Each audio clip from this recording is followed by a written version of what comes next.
भोले बाबा कहने लगे, हे सती, आपके जो पिता महाराज हैं,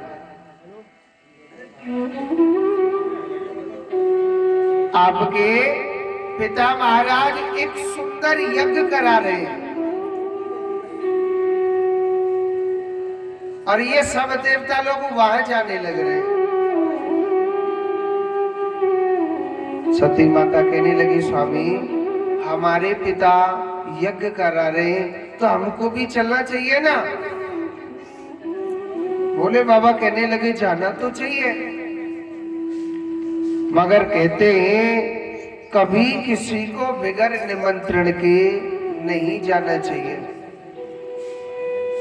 और जो मनुष्य बिगर निमंत्रण के जाता है उसे कागा की योनि प्राप्त होती है। कागा जानते हो? कौआ काय काय करता है। सती माता कहने लगी, प्रभु ये बात तो ठीक है, मगर कहते हैं कि भगवान के नाम में, भगवान की कथा में, भगवान के सत्संग में बगैर निमंत्रण के जाना चाहिए। भोले बाबा कहने लगे, हाँ जाना तो चाहिए, मगर आपके पिता महाराज तो स्वयं यज्ञ करा रहे। कहते हैं कोई बाप अगर यज्ञ कराए और जो अपनी बेटी को नहीं बुलाता है उसे कभी नहीं जाना चाहिए। और वास्तव में अगर भक्ति की दृष्टि से देखा जाए तो उसका यज्ञ भी नहीं लगेगा। यज्ञ तभी लगता है जब आप अपनी बेटी को बुलाओ। अब सती माता के दिमाग में तो एक ही दृश्य घूम रहा था ना, मेरा पिता यज्ञ करा रहे तो वहां मेरी बहनें भी आएंगी, सभी नाते रिश्तेदार भी आएंगे।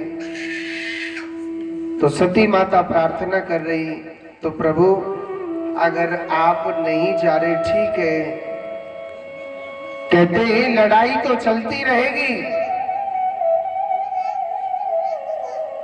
लड़ाई तो चलती रहेगी,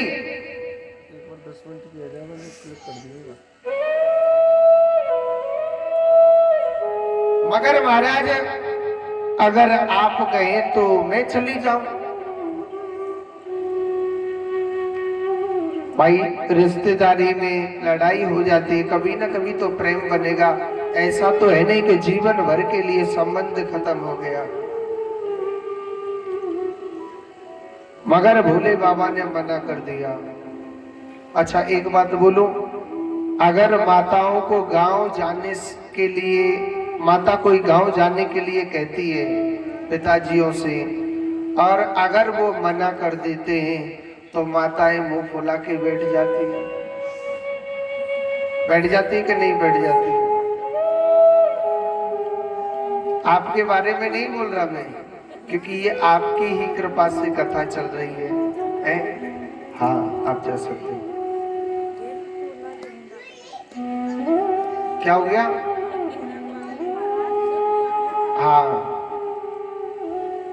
10 मिनट। तो कहते हैं अगर माताओं को गांव जाने से लिए मना कर देते हैं तो फिर माताएं मुंह फुला के बैठ जाए, क्योंकि सती माता के दिमाग में एक दृश्य घूम रहा, वहां मेरी बहन भी आएंगी, वहां मेरी सभी सखी सहेलियां भी आएंगी, और उस दृश्य में मैं रह जाऊं, अच्छा नहीं लगता है।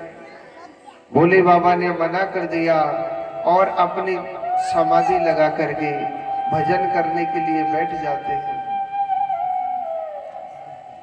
भोले बाबा भजन करने के लिए बैठ गए थे, आंख बंद करके चुप बैठ गए। सती माता कभी घर के अंदर जाती है, कभी घर से बाहर आती है, कभी कहती है कि स्वामी आप मुझे भेज दो ताकि मैं अपने आप समझा दूंगी। और देखो समय ऐसा आ गया कि सती माता अपने घर को छोड़ करके चली जाती है। एक बात मैं आपको बताता हूं, नारी को अपने पति की आज्ञा का पालन करना ही चाहिए। पति उसके जीवन का सर्वस्व सुख होता है, उसका परमात्मा सब कुछ पति ही होता है।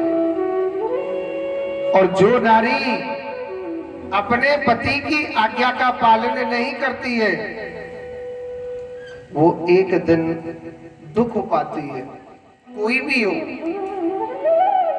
देखना, सती माता अपने पति की बगैर आज्ञा के गई, आगे क्या होता है। बड़ी खुशी से, बड़ी प्रसन्न होकर के गई सती माता।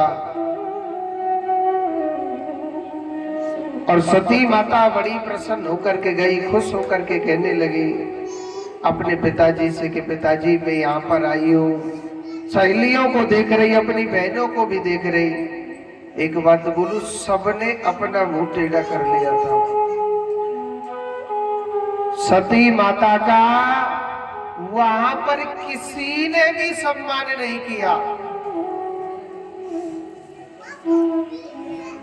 सती माता का वहां पर किसी ने सम्मान नहीं किया।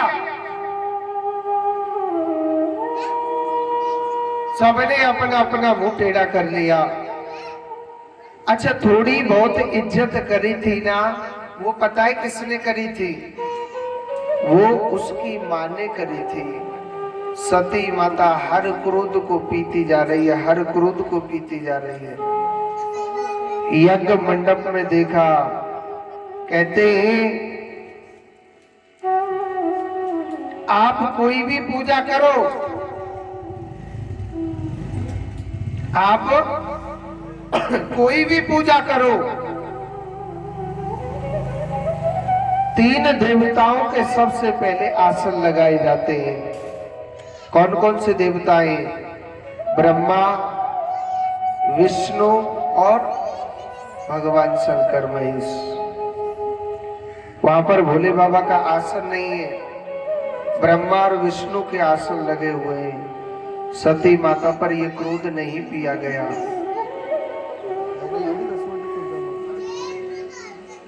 सती माता पर यह क्रोध नहीं पिया गया। सती माता पर जब ये क्रोध नहीं पिया गया, तो सती माता अपने पिता से बड़े कटु वचन बोलने लग रही है। मन में सोचने लगे, मुझे नहीं पता था कि मेरे पति से इतनी नफरत करते हैं। अपने पिता से कहने लगी, अरे आप कैसे मेरे पिता हो?